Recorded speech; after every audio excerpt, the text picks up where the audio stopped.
tenacious, considerably vicious, no nonsense, go-getter.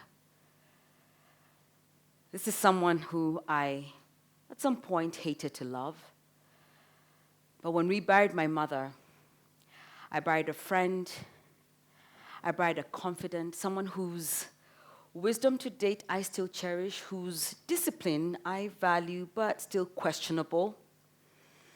My mom had this huge, loud laughter, hearty laughter, you know, the people who laugh and they start shaking their shoulders like this, and that's what I inherited from her.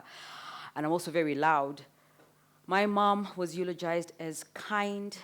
She was eulogized as someone who was generous. She was those people of tafutaing people, helping people, always went out of her way. And she was the hostess with the mostest. If you came home, she was quick to whip up something. That I did not inherit from her at all. If you come to my house and you have not called, I will hear you knocking and I will not open the door. If I don't have anything, nada, nothing. She enjoyed hosting people at a whim. There was frozen githeri in the freezer. There was frozen spinach. There was food all the time. I couldn't keep up with that. But there was a time, as I've said, I hated to love her. Love because she was my mom. The Bible tells you, love your mom, love your parents, honor them. See, I'm the firstborn, the only daughter. Among my relatives, from my mom's side, I'm the eldest niece. My mom, in her family, was the second-born. But when I look at how her siblings talk to her, speak of her, it's as if she's a firstborn. So when all her siblings, most of them who came to live with us in Nairobi when they were studying either in college, KMTC, Kenya Polytechnic, Nairobi University, most of them came and lived with us in Nairobi. That's in the 70s. And up to date, most of them would tell you your mom was, well, right, they can't use the word crazy. I'll just tell them, yeah, you can say she was cray-cray. She was strict. My mom gave orders, and they had to be followed without question. So when I was growing up in primary school, like most young girls do, is we talk about our parents. My mom is like this, my dad is like this, and I would be like, nah, the kind of moms you guys have is not the one I have. So what happens is you get embarrassed as a young child and start lying about the kind of lifestyle you have at home. See, I've said my mom was vicious. My mom was a tough disciplinarian. My mom did not beat you. She thrashed you, and she rocked you. I know now that when you have to discipline a child, you come down to their level, you tell them what they've done wrong, they echo back what they've done wrong, and if they repeat it, then you can give them a spanking. That didn't work with my mom. My mom would tell you, you know what to do. So when she got home, if you'd done something wrong, she got home, she sat on her chair, you had to make her a cup of tea. As she's taking her tea, you would go outside and you would prepare your brunch. And we had orange trees outside, and then you would be rocked. Now, see, I thought when she dealt with me, probably afterwards was my younger brother who follows me by a year, but I didn't think he got it as rough as I did. So I considered him to be the favorite child. And for 10 years, he was the last one before our youngest brother came along. And so I grew up as a teenager resenting my mom. I was bitter with her because I could not sit with her. I could not have a conversation with her. My mom found out I got my period because I was like, I don't know if people get beaten for getting periods. I just was that afraid of her. I could not talk about boys, and to her, boys were bad, sex was bad. If you come near a boy, I don't know how close you had to get. You're going to get knocked up, girl. And I believed that. Not that you'd get knocked up, but the boys were bad. Until you read the Bible and realize, no, we're just all great people. And even if a boy came and said, can I borrow a physics book, a mathematics book, my mom would be at the gate. What do you want? Can't your father buy you a physics book? Why? What do you want? And I could not understand where she was coming from, but for me, the more that grew, that questioning, it made me feel that my mother did not trust me. She would always corner me in the bathtub when I'm going to shower, and, she'll come. let's talk about the birds and the bees. Now you're a young woman, you've got your period, you can get pregnant. And it was over and over. And that became very difficult for me to deal with because I knew my friends didn't have it that rough. So I am one of the few, if any, who looked forward to going to boarding school. Now, I went to Precious Blood Reruta. If anyone went to that school, you would not look forward to going to Precious Blood Girls Reruta. Nobody would. There was no visiting. There was no junk food. It was a Catholic school. We had mass at 6:30 a.m. and p.m., as well as hockey practice. So I looked forward to high school. Why? Boarding meant space, meant I was free. I didn't have to be in that space with my mom, not at all.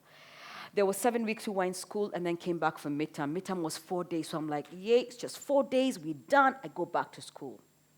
The holidays, holidays were full of chores, but one thing at least I appreciate is my mom gave each of us chores equally. Nobody had it that this is a girl, she does this, the boy does this, no.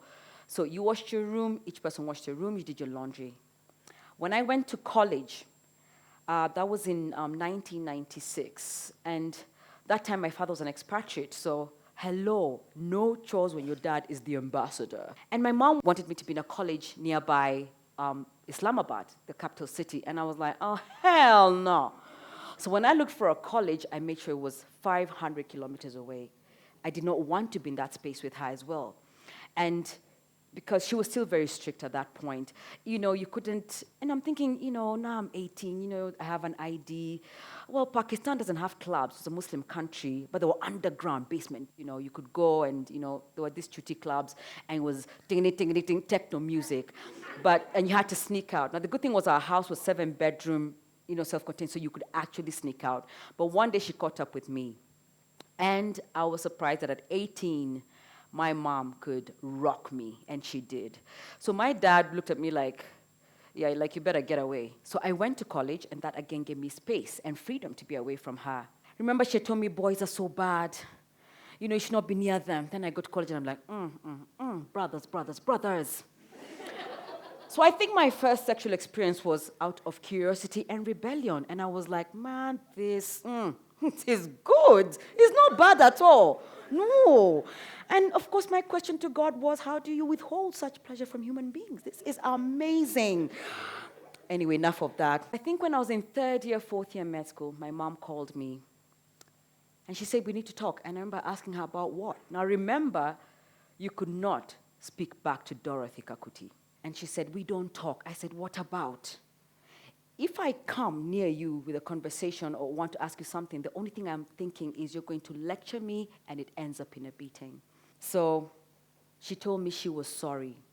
She didn't give any excuse. She just said, Mutindi, I am sorry. Because she met her mother's wrath, she knew that's how you're supposed to raise your child. And all she could say was sorry. She said, this is what I knew. And I think she was coming from a place of fear. So when girls are in college, she can get pregnant, she can get this. And she was just raising me from a place of fear. For me, I felt, you don't trust me. And that, for me, was daunting, that your parent doesn't trust you. And she apologized. And from then on, no more thrashing, no more being rocked, no more lectures. If I did something wrong, she'd say, she'd just do this or give me a look. And we became very, very close. So when I came from college and had to go home on holiday, I was happy to go home. I was received with chapati, chicken, and fries. That's my favorite meal. That's a combination with a Coke. And she knew it had to be a cold Coke in the house. 2012, 9th December, my mom was diagnosed with stage 4 lung cancer. Now, the definition of health is wellness, mentally, physically, emotionally, spiritually, economically. Now, when your loved one has cancer, you are all going to be sick in that family. It takes a toll on every one of the aspects of health. And it was draining, and everybody looked at me. You're the doctor, you're the firstborn, so what's up? What's next? And I'm like, can't you people see I am not a doctor at this point? I am a daughter. I am not a doctor. This is my mom. Her friends were amazing support. Family was amazing. Every weekend we had visitors in the house. We had, I think after she passed away, we had milk for 6 months in the freezer. And on her funeral, I remember I didn't cry because, like you just miss your mom. I was like, this is my friend, she's going. Came to a point whereby if my mom and I were hanging out, if I came home, would go to the kitchen and would moshene. I think she was like, so-and-so's daughter got knocked up. Thank you, you never got knocked up. I think she died thinking I was a virgin. She told one of her sisters, I've taken care of her and, she's not, bringing any boys here. And I'm like, those boys who came asking for physics books, you fukuzat them. What are you expecting? We could joke like that at that point. And all the nurturing I did, mamas do that to prepare your daughters to be a wife. I'm 42. There's no one I'm doing practicals on. So, life goes on. So when she passed away, I took on the responsibility of looking after my dad. My dad is probably around 80 years old or so. Now, I have always been daddy's girl, his only daughter. My dad could never beat. If he wanted to spank, he would just say, I'm going to beat you. Then he, spanks asleep on the floor. But my dad gave you those msomos for 2 hours. 2 hours. So you're thinking, mom's thrashing would be 5 minutes, we'll be done with this, So I took on the responsibility of taking care of my dad. And when his house assistant goes home, I go and stay with him. I'll cook. I won't clean, but I'll cook his breakfast, his dinner, lunch, I don't bother. I'll clean his room, because that's what I saw mom doing. So my mom was old school. She believed a woman should clean her bedroom. A woman should wash her bed sheets. So I took on that responsibility. Now, mark you, my father did not ask me. So I took it on because that's what our firstborn does. Among my aunties, I'm that niece who's held in high esteem. You're such a good daughter. You are brilliant. You're intelligent. The way you look after your dad, you are amazing. Now, I don't want to change that image because that will embarrass my dad, embarrass my family. Sometimes I think my mom may just crawl out of the grave and be like, where? I taught you better. You should not. You should do these things. She never said I should do them. I assumed. And I took on the responsibility of looking after my dad. Remember I said when I came home, my mom would receive me at the gate, take my bags. I had my favorite meal. I would hang out with her, would go do coffee, Java, whatever. And when I was leaving, she took my bags, escorted me, packed some stuff from the freezer, and told me, goodbye, I love you, thank you for visiting. Words of appreciation, words of affirmation. Now, when I look after my dad, and I'll go and stay with him, I will not get a thank you. If he pisses me off and he knows, I will not get a sorry. And so I'm seeing a side of my dad that I do not like and don't want. So we've been bumping heads, we're at loggerheads, and it's building resentment. Remember, he never asked me. I took on the responsibility because as a firstborn, I am expected to. He never asked. And so going there, I'm kind of like mbotching. And what is sad is my pastor told me, you should not be doing that. You are not your mother. You are his daughter. You have no business cleaning your father's room. In some cultures, it's taboo for a daughter to be in a father's room, even if the mother is not there. And sometimes I wonder, does he realize? I don't know if he's just so old school. It's like, yeah, you should be doing this, But for me, it pains me because my mother's memories are in that room. He hasn't cleared her stuff. And so it breaks my heart. 2017, I told him, I'm done. By April, he told me, I'm getting a cough. I'm feeling kifua. So I'm like, there are probably some cobwebs, there's dust. And I just told him, there's a house assistant, I am paying him. You deal with that. And I moved on. If I was on Ethiopian Airlines 307, I would be dead. If I had a job outside the country, which I have considered, but I've held back because my question has been, who will look after my dad? It's not my responsibility. I do have a responsibility, but not what I'm doing. I'm doing what Dorothy was doing. I am not supposed to be doing that. I am not my mom.